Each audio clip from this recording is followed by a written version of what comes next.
Hoje nós vamos dar continuidade no nosso livrinho, né, do Evangelismo de Jesus Cristo, do Paul Washer, né? Você que tem o seu livrinho, eu tenho certeza que você leu durante a semana, que você teve uma semana inteira, teve um feriado, para você poder meditar nele, aprender, né? E hoje nós estaremos dando continuidade. Nós vamos falar de alguns tópicos hoje importantíssimos na continuidade do que nós aprendemos semana passada e do que nós aprendemos na primeira aula com o pastor Oséias. Hoje nós vamos falar a segurança da salvação. Se você quiser acompanhar no livrinho, está na página 24, o qual nós falaremos hoje, o qual nós vamos aprender algumas coisas fundamentais para nós estarmos preparados, para nós dar a continuidade ao ID de Jesus, a missão que foi dada, confiada a nós nessa noite, que diz assim para nós: treinamento de evangelismo. O evangelho é a nossa missão. Hoje é a aula 3. Objetivo do treinamento: despertar a igreja para o entendimento de que evangelizar é a responsabilidade de todo cristão e capacitá-la a anunciar o evangelho com clareza e coragem. Hoje falta coragem, né? Hoje falta ânimo, hoje falta vigor, hoje falta determinação do povo de poder aprender, do povo sair para as praças, para as ruas, porque nós ainda temos essa liberdade. Ainda que nós estamos vendo as coisas acontecerem, a velocidade da luz, as coisas ruins acontecerem na velocidade da luz, mas nós ainda temos a oportunidade de nós sermos ainda livres e ter essa clareza, de ter o conhecimento, de ter a oportunidade de continuar na missão o qual Jesus nos concedeu. A segurança da salvação. Os verdadeiros discípulos de Jesus Cristo são conhecidos por seus frutos. Vamos abrir nossa Bíblia em Mateus 7:21, para ver se realmente está na Bíblia, se realmente é verdade. Essa segurança, que às vezes a gente lê a Bíblia, às vezes rápido, a gente não presta muita atenção no que ela está querendo dizer para nós. Mateus capítulo 7, versículo 21, que nos diz assim: nem todo o que me diz Senhor, Senhor, entrará no reino dos céus, mas aquele que faz a vontade de meu Pai que estás nos céus. Essa é a confiança dessa salvação que nós estamos tendo em Cristo Jesus. Essa é a certeza dessa palavra que nós temos, a garantia que nós temos de continuar anunciando as boas novas de Jesus. Jesus advertiu que nem todos que afirmam ser cristão ou mesmo o confessam como Senhor entrarão no reino dos céus. Eita, isso é perigoso, hein? Quando eu me converti, eu comecei a ouvir a palavra, eu comecei a entender que eu ouvi esse versículo, que eu ouvi essa palavra, o meu coração estremeceu. O meu coração tremeu. Por que o meu coração tremeu? Eu comecei a entender, eu comecei a observar que tinha algo muito mais profundo, muito mais sério, que nós deveríamos aprender, que nós deveríamos estar atento à palavra do Senhor, porque Deus iria nos excluir. E quando a gente começa a chegar nos pés do Senhor, que a gente começa a entender, que a gente começa a absorver, que a gente entende a palavra, o nosso coração estremece. Eu temia essa palavra, eu temia de ser excluída do reino de Deus, eu temia de ficar fora. fora desse plano salvífico da salvação, dessa segurança da salvação de Jesus Cristo.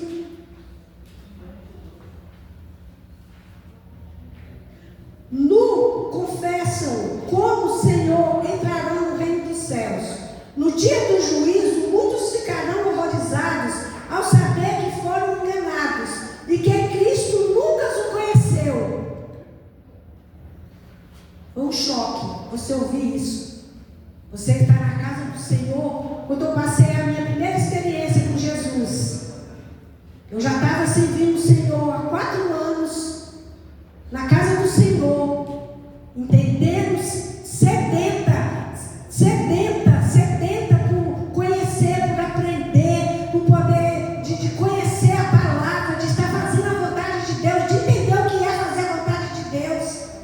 E quando eu passei por uma situação difícil na minha vida, e naquele momento ali na minha casa, na cozinha, quando o Senhor, Ele tirou a trave dos meus olhos e me fez olhar para as minhas mãos. Quando eu olhei para as minhas mãos estavam, Deus me fez ver que as minhas mãos estavam vazias. Eu tinha 4 anos na casa do Senhor, 4 anos que eu tinha me entregado totalmente, já batizada, já participando da ceia do Senhor, já com a minha vida toda, recusei tudo para poder estar na presença na casa do Senhor. O Senhor descortinou os meus olhos, me fez olhar para as minhas mãos e minhas mãos estavam vazias. Naquele momento que eu olhei para as minhas mãos em prantos, eu já estava de joelhos dobrados, eu falei: Senhor, me dá só mais uma oportunidade. E eu pude experimentar essa oportunidade do Senhor. E hoje estou aqui para estar transmitindo para vocês, para você ouvinte que está do outro lado, que talvez nunca passou por uma experiência extraordinária com o Senhor. Talvez você não tenha a segurança da salvação. Ela é viva, ela é eficaz e ela é real. Naquele momento que eu vi aquela trave, saiu dos meus olhos, Deus me fez ver que minha mão estava vazia, não tinha nada, eu não tinha apresentado nada para Ele ainda. Minhas filhas eram bem pequenas, e eu temia pelo futuro delas, eu temia o que seria lá na frente, como elas estariam na presença do Senhor. Eu pedi a Deus uma oportunidade, e Deus me deu uma oportunidade, e hoje eu estou aqui. Esse fato inquietante nos leva a uma questão muito importante: como podemos saber que realmente cremos e que temos a vida eterna? Uma pergunta importante, né? Como é que nós vamos ter essa certeza? Os verdadeiros discípulos de Jesus Cristo são conhecidos pelos seus frutos. Foi falado aqui domingo passado, enfatizado várias vezes sobre a árvore e seus frutos. Você que estava aqui, que observou a aula, que teve o seu coração aqui voltado para estar aqui, que aprendeu, foi falado várias vezes sobre o enxertamento de nós estarmos encertados na árvore para nós produzirmos fruto. Essa é a certeza da segurança da salvação futura na glória do Senhor Jesus, que está também em Mateus 16, versículos 7, 16 e 19. Já está aberto, né? Você que está com a sua Bíblia aberta, a minha já está aberta aqui, que diz assim para nós, Mateus, capítulo 7, versículos 16 e 19, que diz assim: pelos seus frutos os conhecereis. Colhem-se, porventura, uvas dos espinheiros ou figos dos abrolhos? Não, né? Uma figueira vai dar figo na árvore da figueira. A uva vai dar uva na uva, na parreira, no pé de uva. Assim, toda árvore boa produz bons frutos, porém a árvore má produz frutos maus. Não pode a árvore boa produzir frutos maus, nem a árvore má produzir frutos bons. Toda árvore que não produz bom fruto é cortada e lançada no fogo. Perigo. perigo iminente aí. Como é que está sendo a sua árvore?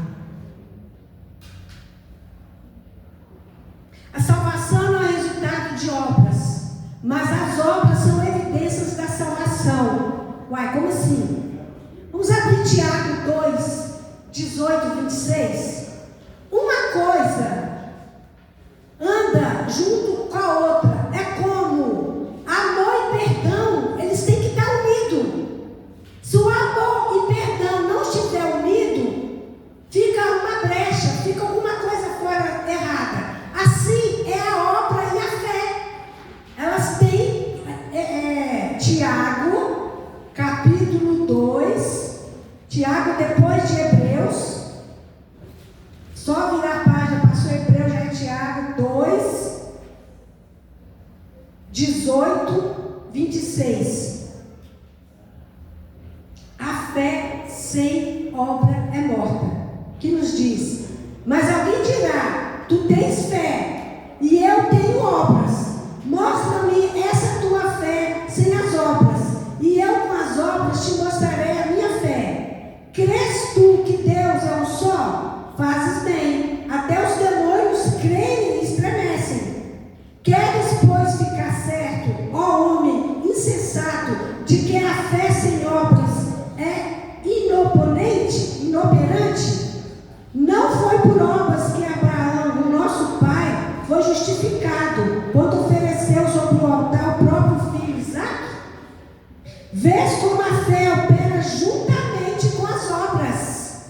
Amor e perdão andam juntos, obra e fé tem que andar em harmonia, senão não vai, alguma coisa vai ficar no meio do caminho. Com efeito, foi pelas obras que a fé se consumou, e se cumpriu a Escritura, o qual diz: ora, Abraão creu em Deus, e isso lhe foi imputado para a justiça, e foi chamado amigo de Deus. Verificais que uma pessoa é justificada pelas obras, e não por fé somente. De igual modo, não foi também justificada por obras a meretriz Raabe, quando acolheu os emissários e os fez partir por outro caminho? Porque assim como o corpo sem espírito é morto, assim também a fé sem obra é morta. Não vale nada, não adianta nada. Não adianta você ter obras se a sua fé está fria, se a sua fé está abalada. Não adianta você ter uma fé fervorosa se você não tem nada para oferecer, se você não tem disponibilidade quando o pastor te convocar, se quando você chegar uma obra do pastor te chamando para você estar aqui para ajudar a limpar a igreja, há sempre desculpas, há sempre impedimento, há sempre empecilho. Aí tem que haver equilíbrio, tem que ter equilíbrio. Se não houver esse equilíbrio, não haverá um caminho direito, não haverá concordância.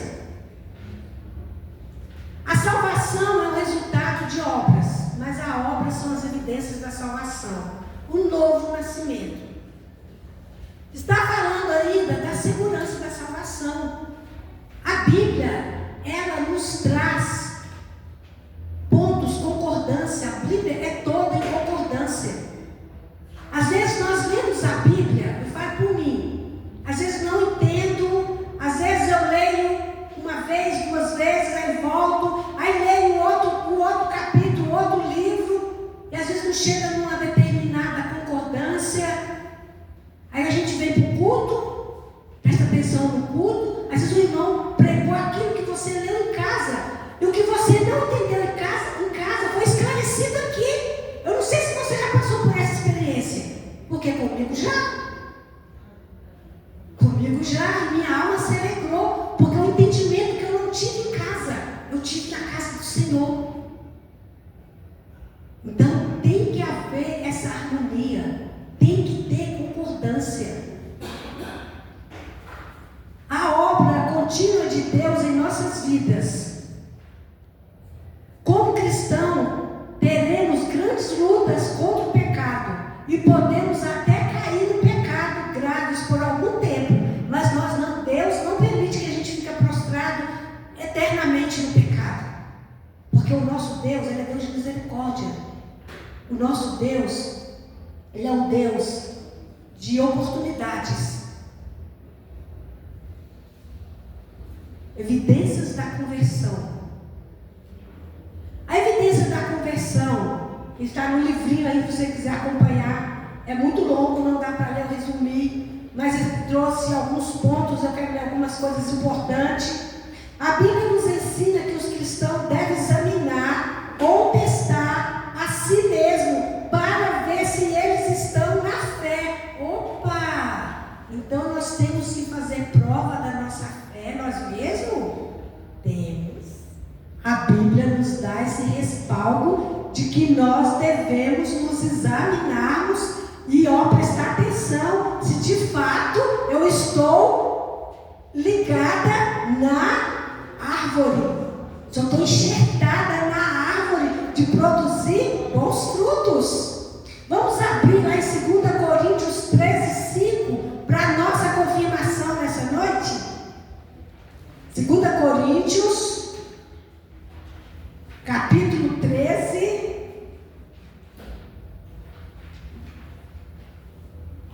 versículo 5. E Paulo promete investigar e castigar. Opa! Isso aí, uai, que negócio é esse? O negócio está errado, né? 2 Coríntios 13:5, que vai te trazer a luz das claras, que você tem que estar, que você precisa se examinar, que você precisa testar a sua fé como ela está, que diz assim o seu coração: examinai-vos a vós mesmos, se realmente estáis na fé, provai-vos a vós mesmos, ou não reconheceis que Jesus Cristo está em vós, se não é que já estáis reprovado. Interessante essa passagem, não? Interessante, que nos faz nós entendermos se de fato como está a nossa fé. Você, irmão, que está chegando agora, você que está trilhando esse caminho novo, você que está buscando, você que está no discipulado, que está aprendendo, né? Que está tendo a oportunidade de crescer na casa do Senhor, de aprender, de viver a palavra viva e eficaz, essa palavra que nos dá esclarecimento, que nos traz luz, que nos traz um caminho de vitória, que nos traz um caminho de justiça, que nos traz um caminho de recompensa, não aqui na terra, como foi o pastor leu no início aqui do culto, lá em Provérbios 22, você que chegou depois você medita Provérbios 22, do 1 ao 3, que foi lido aqui no início da nossa EBD, e fala das riquezas, do que nós devemos nos apoiar, do que nós devemos, nós estarmos alicerçados. Aí vem a continuidade do que é nós estarmos nesse treinamento grandioso, maravilhoso, de nós sairmos, a nós levar essa vida, levar essa riqueza para as pessoas que estão aí fora sem vida, para as pessoas que estão aí fora sem conhecimento de fato da real palavra de Deus, que transforma, que cura, que liberta, que transforma, que traz dignidade para as pessoas. Essa palavra que nós acabamos de ler aqui agora, que te dá dignidade para você tomar uma decisão, para você ter uma resposta de emprego, para você ter uma resposta de você assinar um contrato. É essa palavra que nos dá essa certeza nessa noite.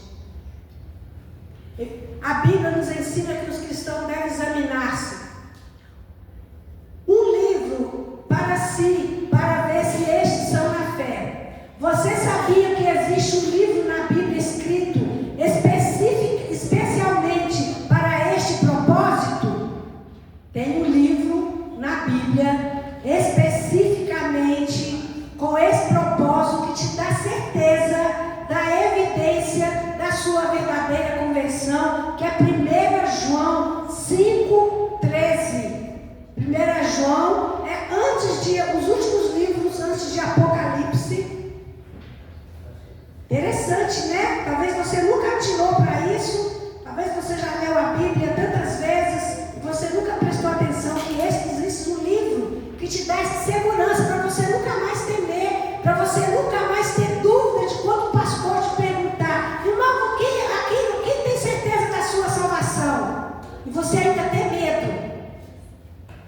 você ainda tem insegurança, e você ainda tem certezas, pois a Bíblia, esse livro, te dá essa convicção para você nunca mais na sua vida duvidar. 1 João capítulo 5, o versículo 13.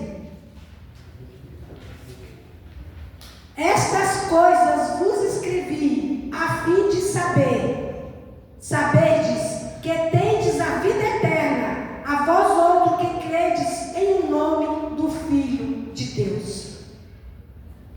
Se vocês creem no nome do Filho de Deus, no sacrifício da cruz, e ainda não a percebeu, não teve certeza, você confessou Jesus, você se batizou, e você ainda está titubeando, você ainda está inseguro, esta palavra te dá agora respaldo, te dá segurança, te dá certeza para você nunca mais duvidar no seu coração.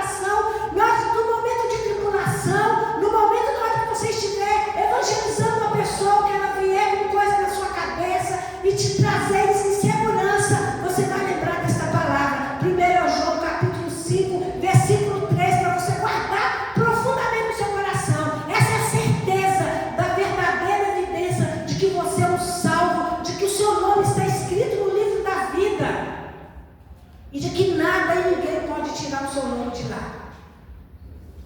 Essa é a certeza que você tem a partir de hoje, para a sua salvação, para a sua certeza.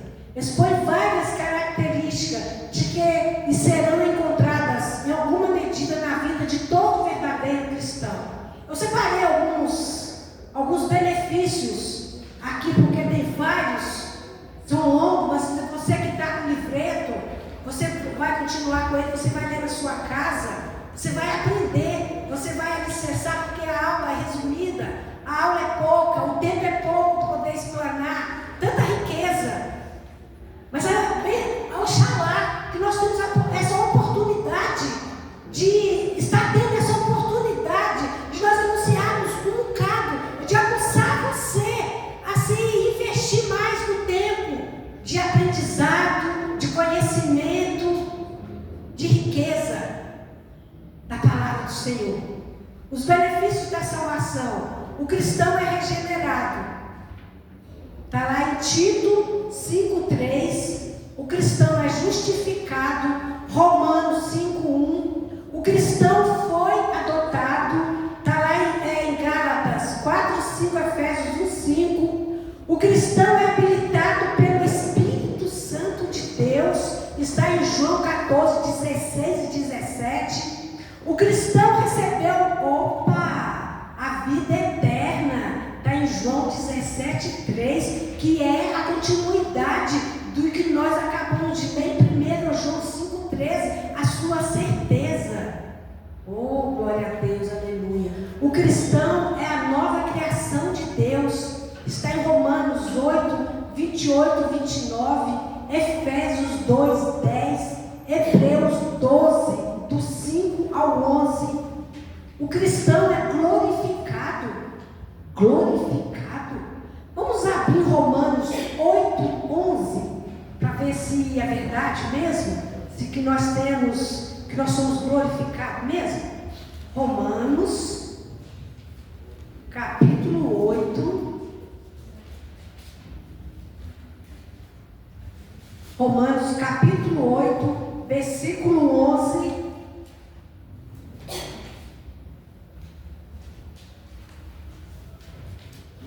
Que diz assim: se habita em vós o Espírito daquele que ressuscitou a Jesus Cristo dentre os mortos, esse mesmo que ressuscitou a Cristo Jesus dentre os mortos, vivificará também o vosso corpo mortal, por meio do seu Espírito que habita em vós.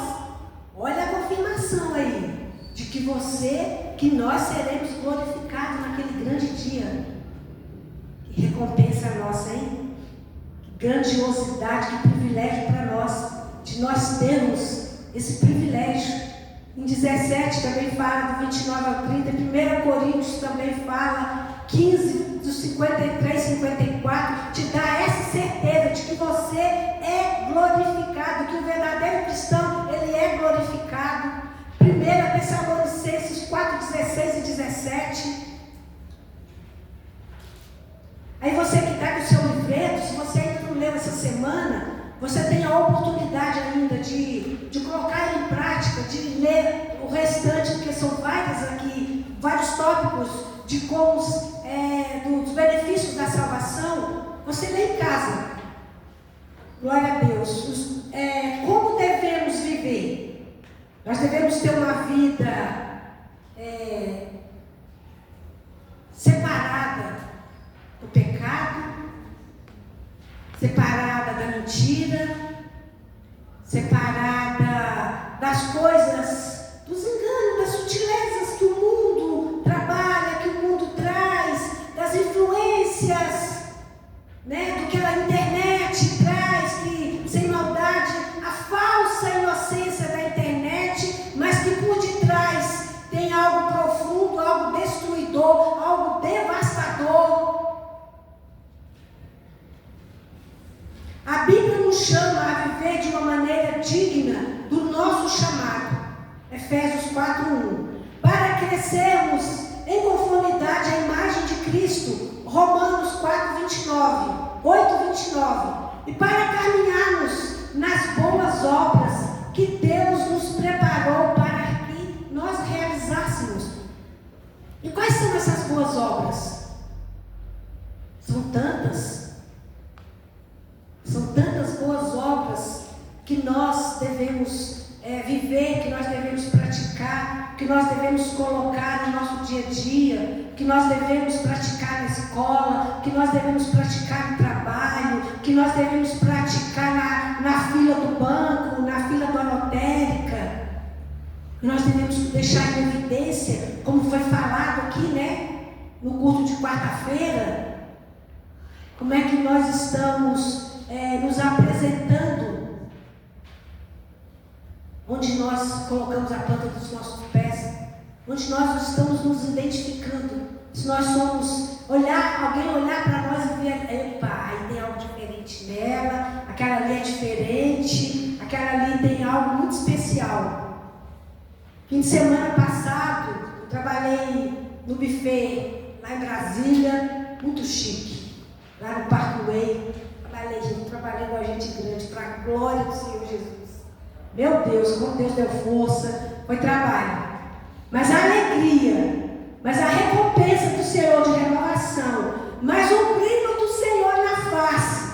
Só na cozinha tinha 300 pessoas, toda hora chegava uma equipe diferente. Tinha 300 só para servir a alimentação para aquele casamento ali. Chique. Muita gente na cozinha. Uma equipe para tudo. Tudo tinha uma equipe para tudo. Eu fui a sensação da cozinha. Tive elogio depois. Eu tenho algo que eu não sei explicar. Porque quando eu falo que a alegria do Senhor é a minha força, e eu não deixo isso me abater, eu não deixo circunstância, eu não deixo situação, eu não deixo dor me abater nessa certeza de que a alegria do Senhor é a minha força. Onde quer que eu for, ainda que o ambiente fosse um ambiente que está na busca, um pancadão, na busca do mundo, aquelas equipes todas esquisitas ali, aquele povo tudo ali, mas eu transpareci quem eu sou, de fato. Eu deixei que esse Espírito Santo, essa verdade, esse brilho, fizesse que o meu sorriso, a minha alegria irradiasse aquele lugar, aquela cozinha. No final, teve uma pessoa de outra equipe, ela veio, eu estava fritando os pastéis para encerrar, o buffet, a nossa parte, e fomos os pastéis especiais, que foi o encerramento lá para a noiva, e aí chegou a equipe, uma moça lá uma que estava preparando da outra equipe, falou que ela nunca trabalhou num ambiente tão de paz, tão diferente. Ela já era uma senhora de idade também, tão diferente como aquele evento que ela estava sábado passado. Ela falou que ela escutou no banheiro que a alegria daquela moça, já tive ainda o privilégio de dizer aquela moça daquele outro buffet, a alegria dela tocou meu coração, escutou isso no banheiro. foi no banheiro e ouviu da pessoa que estava lá e falando que a minha alegria tocou o coração dela e que ela sentiu que ela estava precisando, que ela sentiu uma paz tão grande. No final, eu comecei a engolir um choro na camisinha. Você tem noção que vocês ouviram isso? Você tem noção que você está naquele lugar, numa equipe de 300 pessoas, onde só vê uns reclamando, tudo naquele ambiente que não é favorável, e você transparecer isso para aquele lugar? É de mim? Não é de mim, irmão. É só do Espírito Santo de Deus. É a certeza de quem você é. É a certeza de quem você divulga, de quem você presta o seu serviço, de quem você leva, anuncia as boas novas. Não precisei falar que eu era evangélica, não precisei falar que eu era de um ministério maravilhoso, verdadeiro, que pronuncia as boas novas de salvação. Bastou o meu semblante, bastou a minha alegria ali, poder transmitir a palavra do Senhor.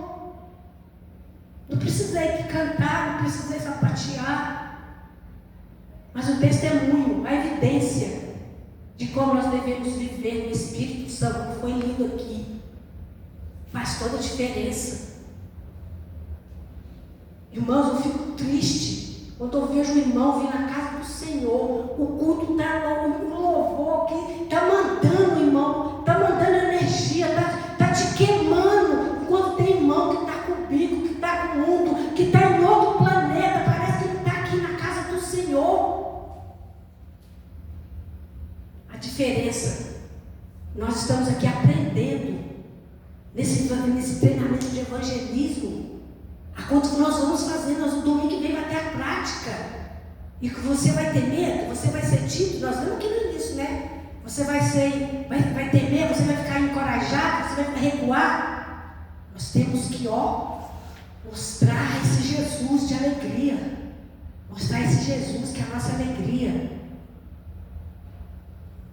As seguintes diretrizes e práticas são extraídas da Bíblia, a fim de nos ajudarmos nessa jornada magnífica.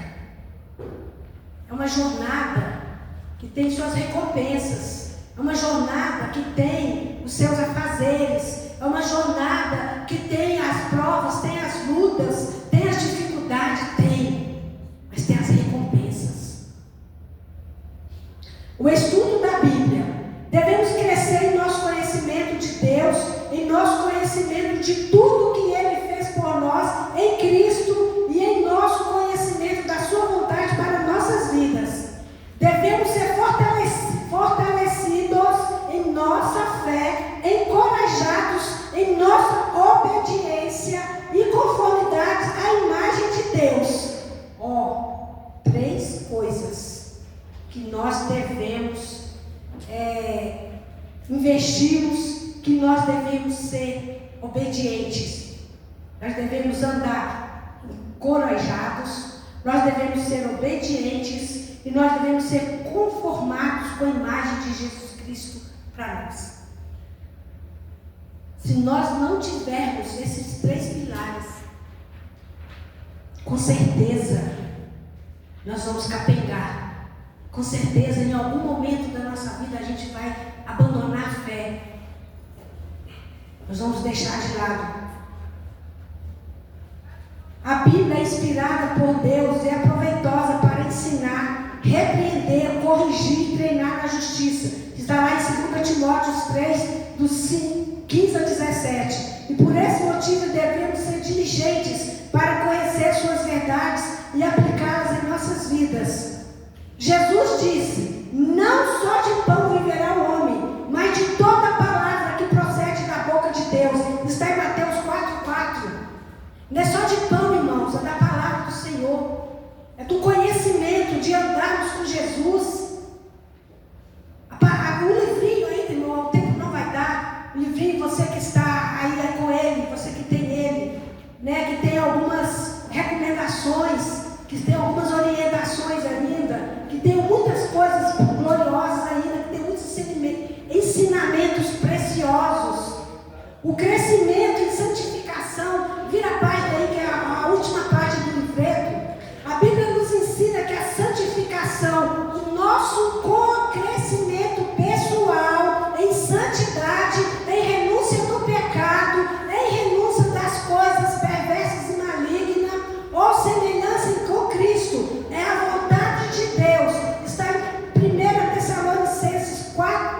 4:3, Hebreus 12:14, 1 Pedro 1:14-16. Para que isso se torne uma realidade em nossas vidas, devemos buscar a Deus através da leitura da Bíblia, oração, comunhão com crentes piedosos e a abstenção das coisas pecaminosas desse mundo, para que não nos contaminamos com elas.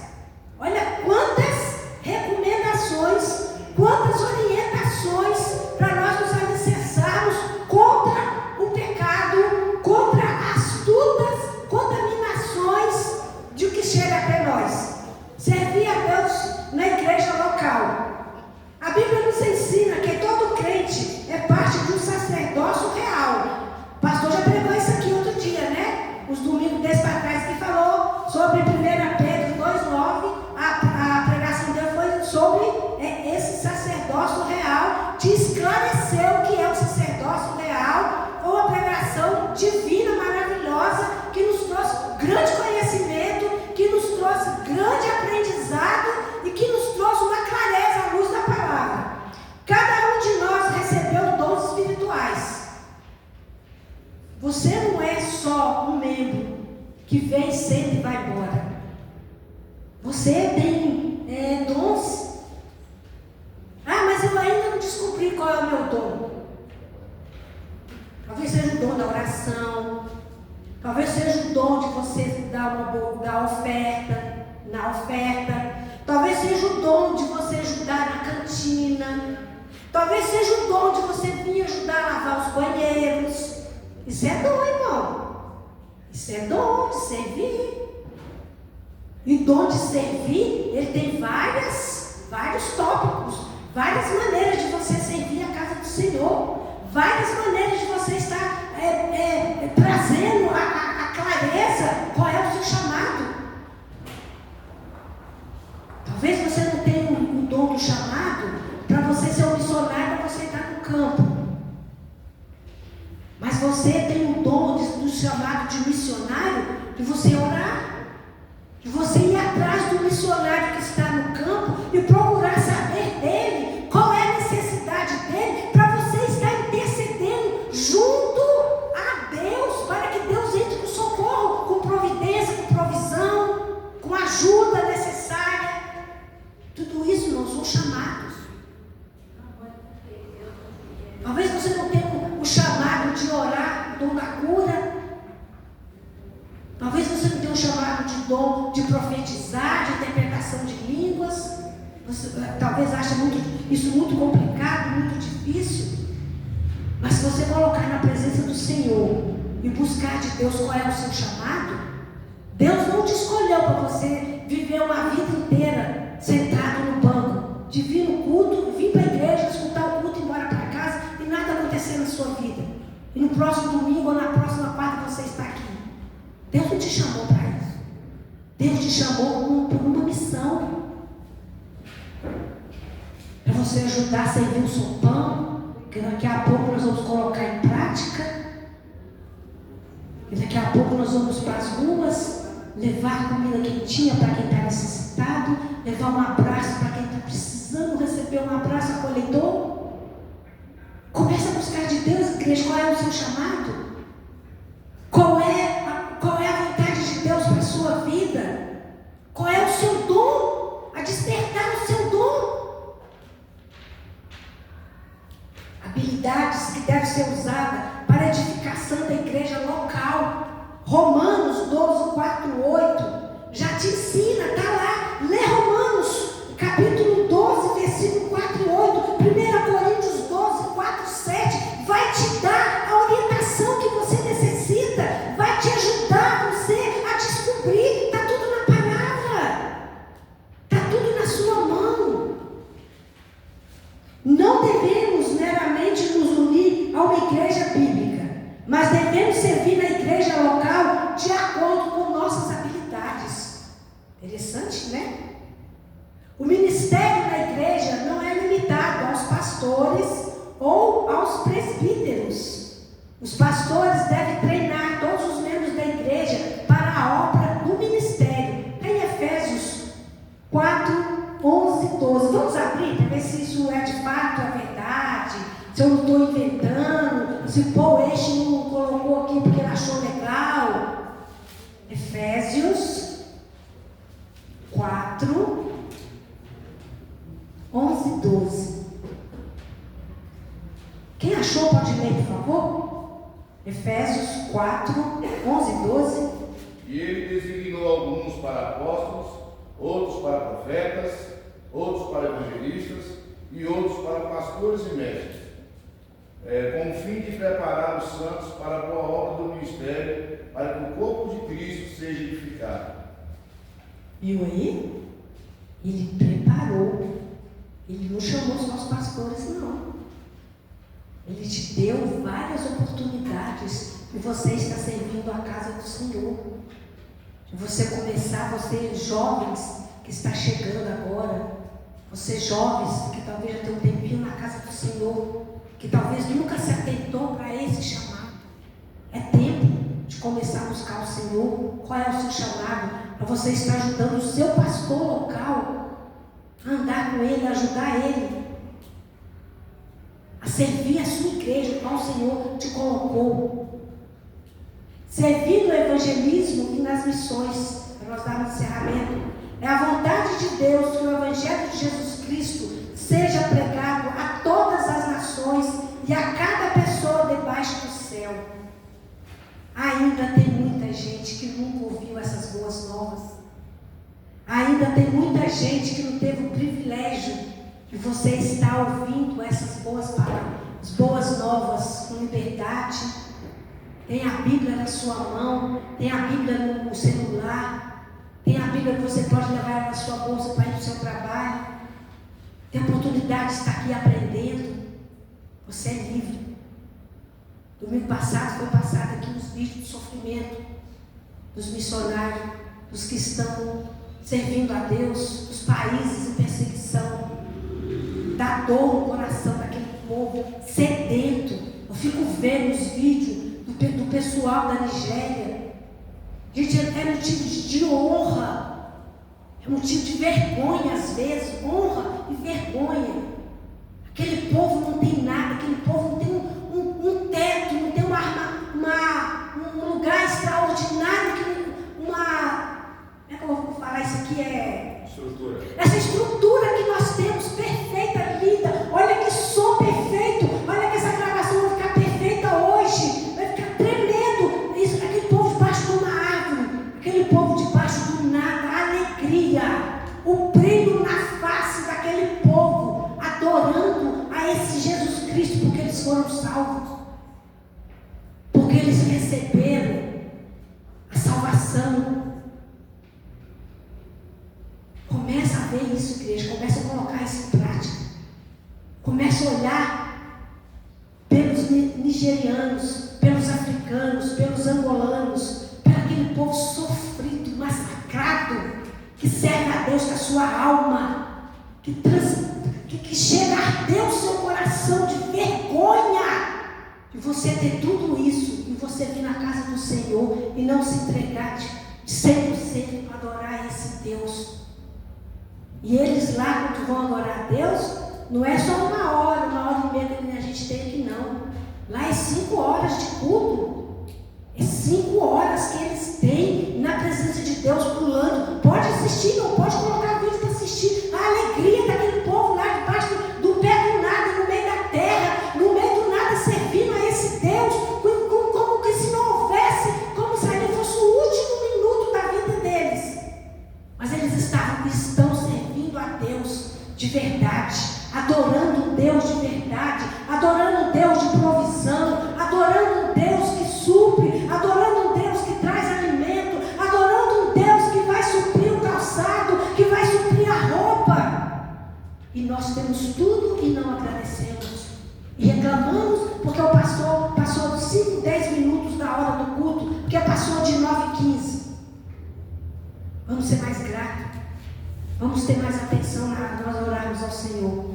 A nossa esperança é oração por você. O mesmo Deus de paz nos santifique em tudo, e o vosso espírito, alma e corpo sejam conservados, íntegros e irrepreensíveis na vinda do nosso Senhor Jesus Cristo. 1 Tessalonicenses 5:23. Assim encerro nesta noite esse treinamento, essa terceira parte, porque domingo que vem é a última parte, na prática. Você que está aqui hoje, domingo que vem, venha, porque vai ser tremendo, vai ser maravilhoso. Vamos colocar de pé, vamos fazer uma oração de agradecimento a Deus por essa oportunidade que o Senhor nos deu, por esta aula extraordinária, por esse aprendizado, porque você hoje vai sair daqui convicto de que você não mais vai temer a evidência da sua salvação. Pai, nós te louvamos nesta noite, por esse privilégio, por essa oportunidade desta aula, por esse entendimento das claras, à luz da tua palavra. Senhor, a tua mão esteja sobre a tua igreja, sobre a vida dos teus filhos, que o Senhor